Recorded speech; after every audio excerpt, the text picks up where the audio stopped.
So hello guys, कैसे हैं आप लोग। आज तक आपने भूत प्रेत पिशाच छलावा डायन चुड़ैल इनकी बहुत सी कहानियां सुनी होंगी, पर आज की जो कहानी है थोड़ी सी डिफरेंट होने वाली है, क्योंकि ये कहानी है एक ब्रह्म राक्षस की। और एक गांव का ब्रह्म राक्षस था जो कि बेसिकली एक गांव के इलाके में रहा करता था। उस गांव में पहले ये रक्षा किया करता था, लेकिन बाद में इसने क्या किया कि गांव में ही आतंक मचाना शुरू कर दिया था। रियल कहानी है और ये मध्य प्रदेश की कहानी है। चलिए कहानी को शुरू करते हैं, लेकिन इससे पहले मैं आपको ये बता देता हूँ कि आखिर ब्रह्म राक्षस कौन होते हैं और ब्रह्म राक्षस को हम डिकोड कैसे कर सकते हैं, मतलब क्या चीज़ होती है इनके अंदर जो कि इन्हें बाकी भूत प्रेत पिशाच छलावा जिन इत्यादि से जो है अलग बनाती है।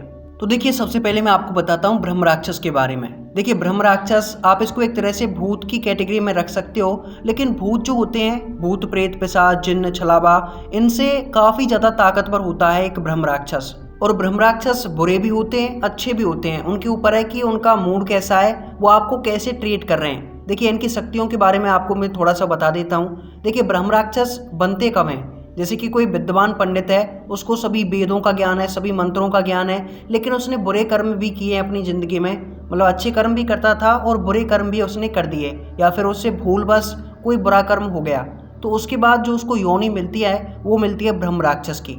और जब उसको ब्रह्म राक्षस की योनि मिल जाती है तो वो एक जगह पे निवास बना लेता है अपना। बेसिकली अपने जो शास्त्र हैं उनमें बताया गया है कि जो ब्रह्म राक्षस का निवास होता है वो होता है पीपल का पेड़। और पीपल के पेड़ की भी निशानी होती है, अगर किसी पीपल के पेड़ पर ब्रह्म राक्षस का वास है, यानी कि वहाँ पर अगर कोई ब्रह्म राक्षस रह रहा है, तो पीपल का जो पेड़ होता है ना उसमें लक्षण देखने के लिए आपको मिल जाते हैं। जैसे कि वो पीपल का पेड़ जो है वो नीचे से तो हरा भरा रहेगा, जो उसकी पेड़ होती है पीपल की वो रहेगी एकदम हरी भरी, लेकिन जो ऊपर उसकी डालियाँ होती हैं ना, जो बड़ी बड़ी शाखाएं होती हैं पीपल के पेड़ की, वो एकदम सूखी हुई होंगी।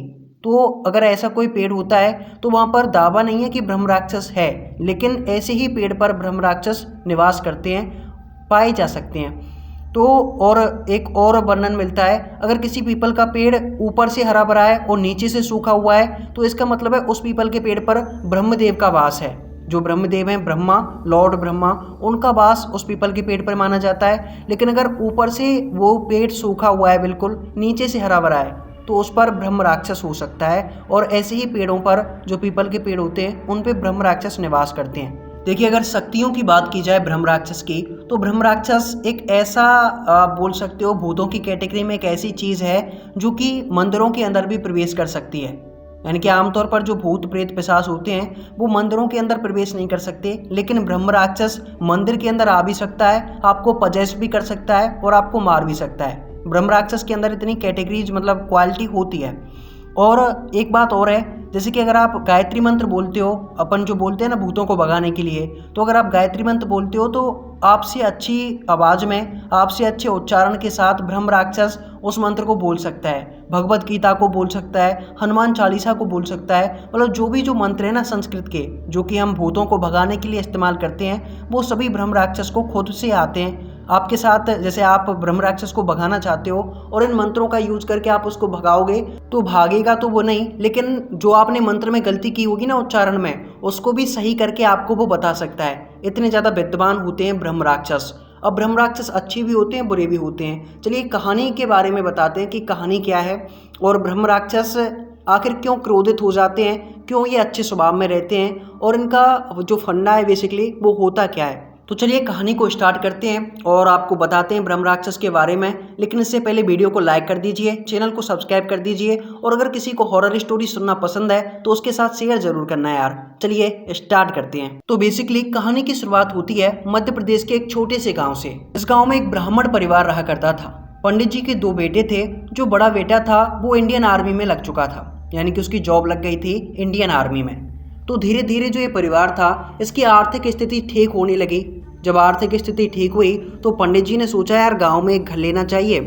तो पंडित जी ने गांव में तलाश किया कोई घर, तो उनको पता चला कि गांव में एक हवेली है जो कि काफ़ी दिनों से बंद पड़ी है, और जो उसका मालिक था वो उस हवेली को सस्ते में दे रहा था। इतने सस्ते में बेच रहा था कि मान के चलो उस हवेली की जो वैल्यू है वो है 1 लाख रुपये, और जो उसका ऑनर है वो बेच रहा था उसको 10,000 रुपये में। तो पंडित जी ने सोचा यार सस्ते में आ रही है, ले लेते हैं। अब उन पंडित जी ने सस्ते के चक्कर में उस हवेली को ले लिया।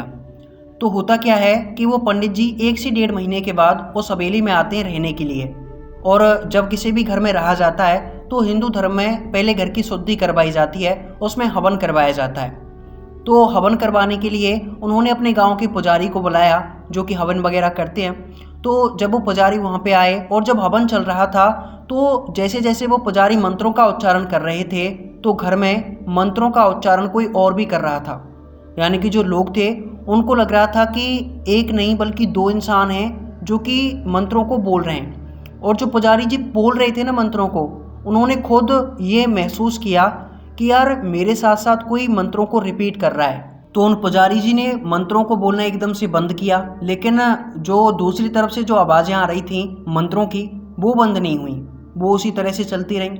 पुजारी जी खुद हैरान हो गए। उन्होंने सोचा कि यार कोई होगा दूर से जो कि मेरे साथ साथ इन मंत्रों को बोल रहा है। तो पुजारी जी ने इतना ध्यान दिया नहीं और जो लोग थे उन्होंने आंखें कर रखी थी बंद उस टाइम पे। तो लोग तो यही सोच रहे थे कि पुजारी बोल रहे हैं मंत्रों को, लेकिन पुजारी जी ये सोच रहे थे कि यार मंत्रों को बोल कौन रहा है।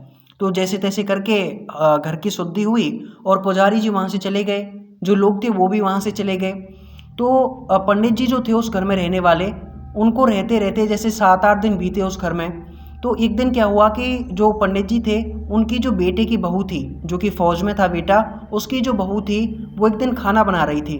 तो खाना बनाते वक्त वो जो सब्जी होती है उसमें डालने के लिए वो प्याज और लहसुन लेकर आई।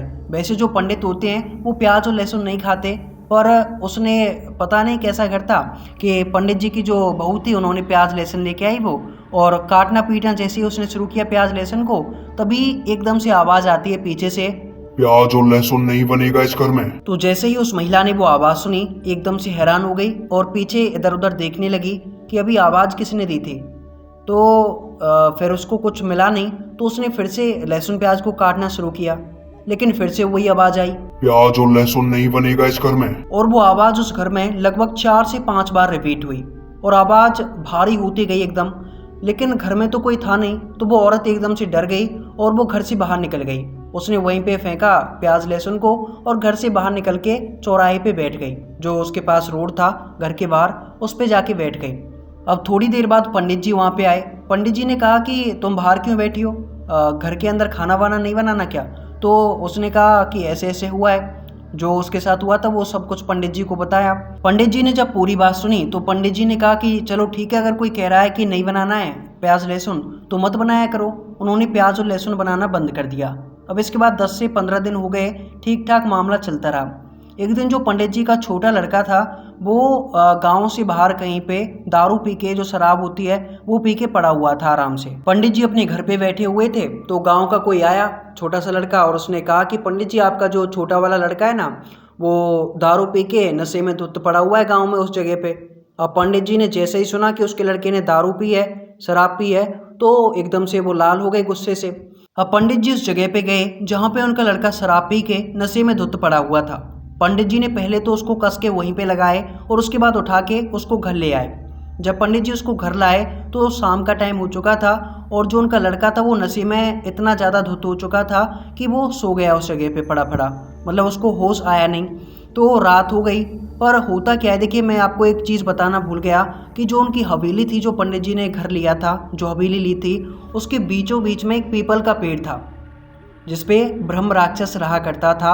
और वो जो आवाज़ें दी थी वो ब्रह्म राक्षस नहीं दी थी उस महिला को कि प्याज लहसुन नहीं बनेगा इस घर में। तो देखिए होता क्या है कि जब पंडित जी की वाइफ थी वो रात के 2 बजे के आसपास जागती है तो वो एकदम से चीख पड़ती है। तो उसकी आवाज़ को सुनकर पंडित जी और पूरे घर वाले जागते हैं। वो उस पीपल के पेड़ के पास आते हैं जहाँ से उनकी जो वाइफ थी वो अभी चीखी थी, लेकिन वहाँ जैसे ही आते हैं उनकी सबकी चीख निकल जाती है, क्योंकि वो क्या देखते हैं कि जो उनका छोटा वाला लड़का है जिसने शाम को शराब पी थी वो पीपल के पेड़ के ऊपर मरा पड़ा है और उसकी जो डालियां हैं, जो टहनियां हैं, उनसे उसने एक तरह से गले में बांध रखा है उनको और वो जा चुका है अभी।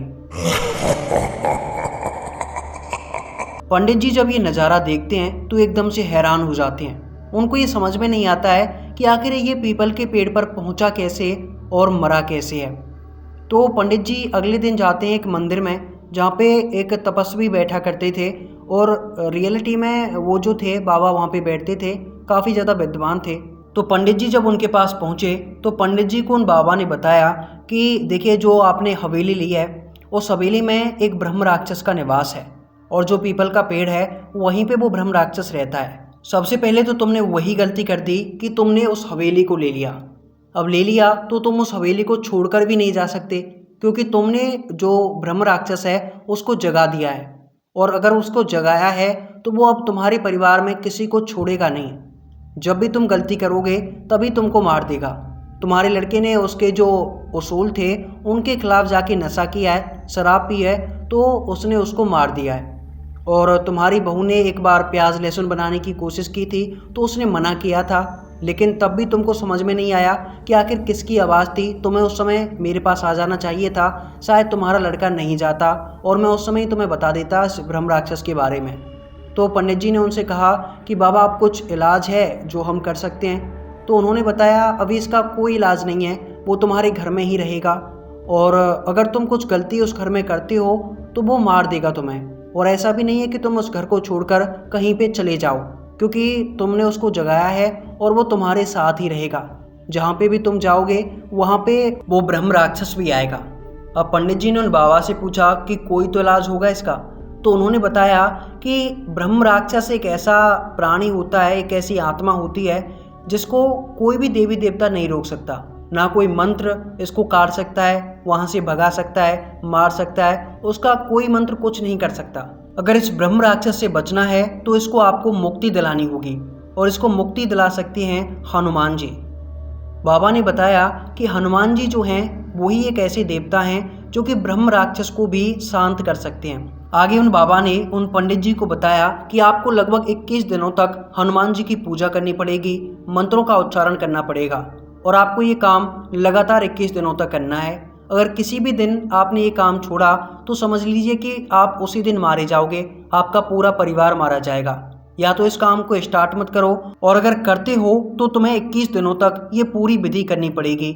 अगर बीच में कोई भी दिन ऐसा गया जिसमें तुमने इस काम को करने में गलती कर दी या फिर मंत्रों के उच्चारण में कोई गलती कर दी तो उसी दिन वो ब्रह्म राक्षस तुम्हें और तुम्हारे पूरे परिवार को खत्म कर देगा। लेकिन अगर 21 दिनों तक आप ये पूरा अनुष्ठान विधि पूर्वक करते हो तो उस ब्रह्म राक्षस को तुम्हारे घर से मुक्ति मिल जाएगी। इसके बाद पंडित जी अपने घर आते हैं और पहले दिन जब वो अनुष्ठान करते हैं तो कुछ नहीं होता है, नॉर्मली वो अनुष्ठान कर लेते हैं।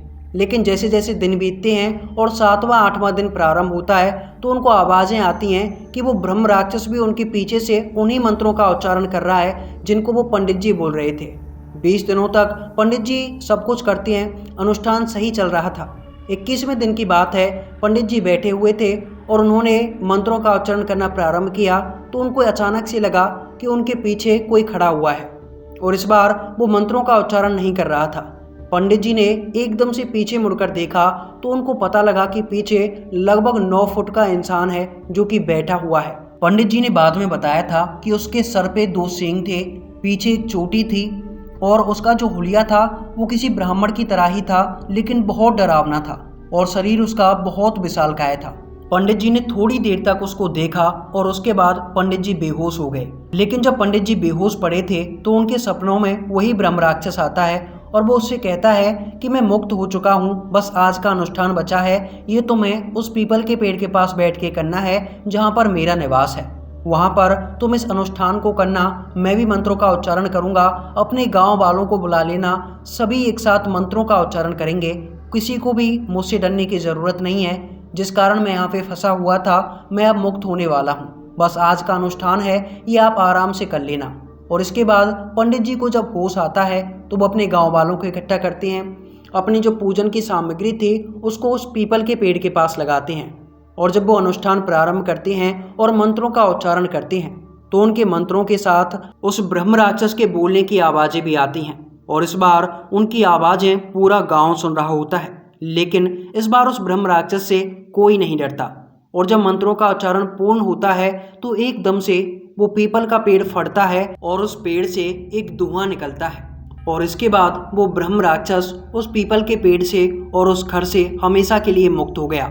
शायद उसको मुक्ति मिल गई। तो दोस्तों ये थी ब्रह्म राक्षस की एक सच्ची कहानी।